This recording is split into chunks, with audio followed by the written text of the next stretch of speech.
बिस्मिल्लाहिर्रहमानिर्रहीम। अच्छा जी, इस वीडियो में हम प्रोबेबिलिटी इवेंट को कवर करेंगे जो आपके लिए बहुत इंपॉर्टेंट टॉपिक है। 4 इवेंट है basically: mutual event, not mutual event, independent event और डिपेंडेंट इवेंट। म्यूचुअल इवेंट वो होते हैं जो एक वक्त में अकर ना हो सकें, 2 इवेंट। फॉर एग्ज़ाम्पल, एक वक्त में अगर हम डाइस को रोल करते हैं, 2 डाइस रोल करते हैं, तो जो उसका सम है यानी कि दोनों को प्लस करेंगे तो 7 आ सकता है या 11, दोनों में से कोई एक ऑप्शन आ सकता है। एक वक्त में दोनों नहीं आ सकते, 7 और 11 दोनों नहीं आ सकते, तो इसको कहते हैं म्यूचुअल इवेंट। ठीक है, यानी कि एक वक्त में 2 इवेंट ना हो सकें। नॉट म्यूचुअल इवेंट, एक वक्त में 2 इवेंट हो सकें। जैसे एग्जांपल के तौर पे 52 प्लेइंग कार्ड है, अब उसमें रेड कार्ड 26 हैं और रेड में किंग कार्ड भी मौजूद है, तो एक वक्त में किंग और रेड कार्ड दोनों आ सकता है, या एक वक्त में ब्लैक किंग आ सकता है क्योंकि ब्लैक में किंग मौजूद है। तो एक वक्त में 2 इवेंट आ सके वो नॉट म्यूचुअली, और एक वक्त में 2 इवेंट ना आ सके वो कौन से इवेंट है? म्यूचुअली। इसी तरह से इंडिपेंडेंट इवेंट है। इंडिपेंडेंट से मुराद ये कि एक इवेंट का दूसरे पे कोई डिपेंडेंसी ना हो, ये विद रिप्लेसमेंट और विदाउट रिप्लेसमेंट में होता है। और डिपेंडेंट इवेंट जो किसी के ऊपर इवेंट डिपेंडेंट हो, यानी कि एक इवेंट हो चुका तो उसके बाद दूसरा डिपेंडेंट उसके ऊपर इवेंट हो के वो होगा, तो इसके बाद ये वाला इवेंट होगा। चलिए हम सॉल्व करते हैं तो और अच्छे कॉन्सेप्ट क्लियर होंगे। ये कुछ पास पेपर के सवालात सॉल्व हैं, पास पेपर के क्वेश्चन हैं। 2016 के लॉन्ग में आया है क्वेश्चन नंबर 5 का B part. Probability that A will be alive for 30 years is 0.4 and. अच्छा जी, मैं आपको एक ट्रिक सिखा रहा हूँ। म्यूचुअली इवेंट के अंदर और लिखा हुआ होगा, फॉर एग्ज़ाम्पल 7 और 11, फेस कार्ड और फेस और number card.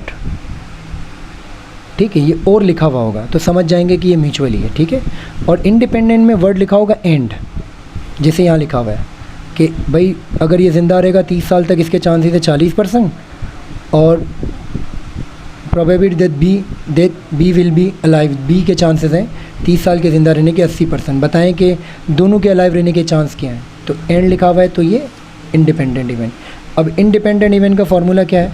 Probability A intersection B is equal to probability A multiply by probability B. Simple. ठीक है, प्रोबेबिलिटी ए कितनी है बेटा आपकी? 0.4, और प्रोबेबिलिटी बी कितनी है? 0.8। दोनों को मल्टीप्लाई करो, आंसर आ जाएगा। दैट्स इट, बहुत ईजी है, सिंपल ये कि टेक्निक आनी चाहिए। अब यहाँ पे देखें 2016 की लॉन्ग में क्वेश्चन नंबर 4 का सी पार्ट आया है। Probability that the student will pass in accounting 6/9 and the probability that he will pass in statistics 8/3। और अच्छा, दोनों में के दरमियान क्या है? एंड। तो ये वाला फार्मूला लगेगा, probability A intersection B is equal to probability A plus probability multiply probability B, दोनों के बीच में मल्टीप्लाई। अब इसमें पास होने के चांस 6/9 है और इसमें पास होने के चांस 8/3 है। दोनों को आपस में मल्टीप्लाई कर लो, 6 9 3 ज़ा 9 13 ज़ा और 6 8 ज़ा। अगर एक टेबल में आ रहा तो फ्रैक्शन को काट देना, सिंपल मैथमेटिक्स सॉल्व कर लेना।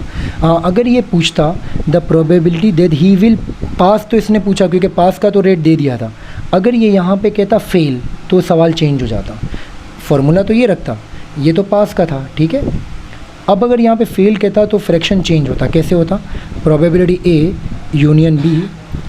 अब 6/9 यानी कि 9 में से 6 चांस है पास होने के, तो बच्चे कितने चांस? 3, 3/9 फेल होने के चांस है। 13 में से 8 चांस है पास होने के, तो बच्चे कितने? 5, तो 5/13। तो फ्रैक्शन चेंज हो जाता। तो याद रखना, इस तरह का भी सवाल आ सकता है कि ऊपर पास का रेट दे और नीचे मांग फेल रहा हो, तो फिर ये वाला फ्रैक्शन को मल्टीप्लाई किया तो गलत होगा, ये वाला आंसर ठीक होगा। ठीक है, एक ईयर में ऐसा सवाल भी आया। अच्छा जी, यहाँ पे देखें, what is the probability of getting a total 7 और, अब बीच में क्या है? और, तो ये वाला फार्मूला लगेगा, A union B, probability A union B is equal to probability A plus probability B.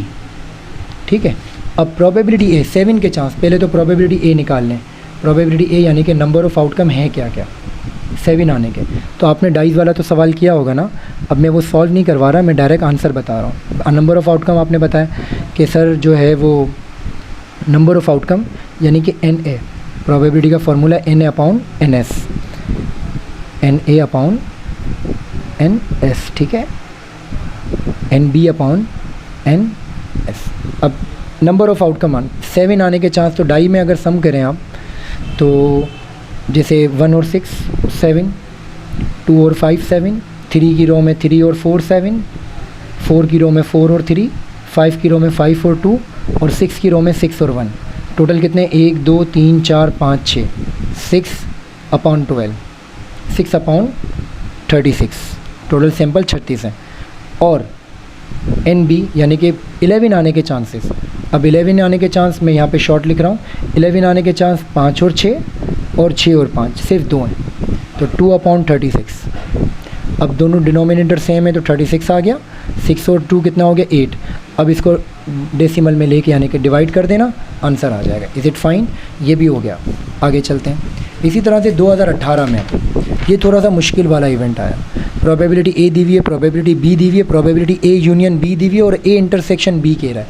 अब ये नॉट म्यूचुअली का फार्मूला देखो, इसका फार्मूला क्या है, A union B, probability A plus probability B minus probability A intersection B।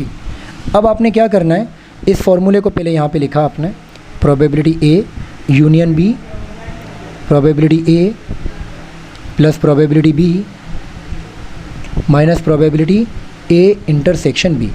अब आपको intersection निकालना है, ये माइनस हो रहा है, यहाँ पे आके क्या हो जाएगा, प्लस हो जाएगा, क्योंकि ये निकालना है आपको। ठीक है, probability A plus probability B, और चूंकि ये प्लस हो रहा है तो यहाँ पे आके क्या हो जाएगा, माइनस हो जाएगा। Is it fine? अब आप फॉर्मूले में रख दो चीज़ें। प्रोबेबिलिटी A दी हुई है 3/4, प्रोबेबिलिटी B दी हुई है 1/4 और प्रोबेबिलिटी A यूनियन B भी दी हुई है 5/8। अब तीनों फ्रैक्शन अलग अलग हो प्लस माइनस में तो LCM होता है, ये तो मैथ का बेसिक रूल है। 4 4 और 8, 2 4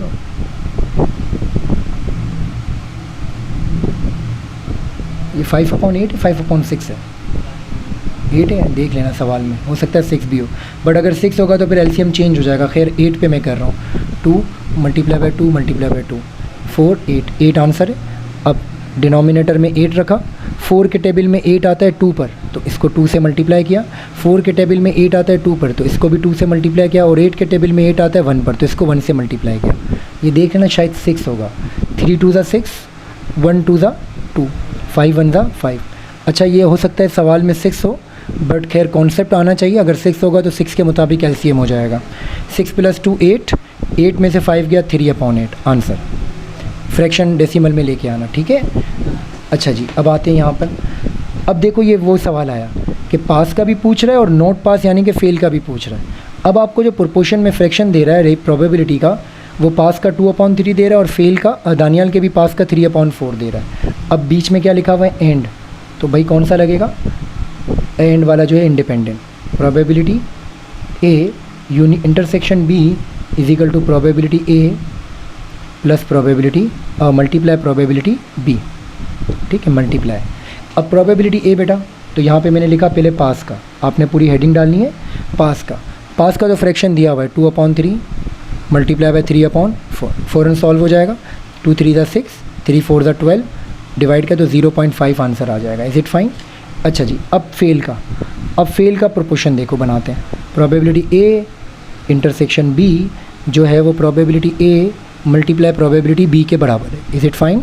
अब देखें यहाँ पर पास का 2/3 यानी कि 3 में से 2 चांस है पास के, तो फेल होने का चांस क्या बचा, 1, और 4 में से 3 चांस है पास के, तो फेल होने का चांस क्या बचा, 1। 1 1 4, 3 4 12 आंसर। फ्रैक्शन डेसिमल में ले लेगा। Is it fine? उम्मीद है कि आपको समझ में आया होगा और ये प्रोबेबिलिटी का आपका इवेंट का टॉपिक कवर हो गया। इक्का दुक्का 5 ईयर में ऐसा भी सवाल आया है, अगर ये डिपेंडेंट इवेंट का आ जाए तो आपको लेट सपोज A और B दिया हुआ एग्जांपल के तौर पे 3/4 और आपको प्रोबेबिलिटी B दी हुई हो और आपको कह रहा हो एग्जांपल के तौर पे 2/4 या कुछ भी 0.5 जो भी दिया हुआ, और आपको कहे कि प्रोबेबिलिटी बताओ A इंटरसेक्शन B, तो अब इस फॉर्मूले को रिवर्स कर देना, मतलब ये डिवाइड हो रहा है यहाँ पे आ जाएगा, ये उधर चला जाएगा, इस तरह से ये निकल आएगा। तो उम्मीद है कि आप आराम से कर लेंगे सॉल्व और कोई आपको परेशानी नहीं होगी इंशाल्लाह।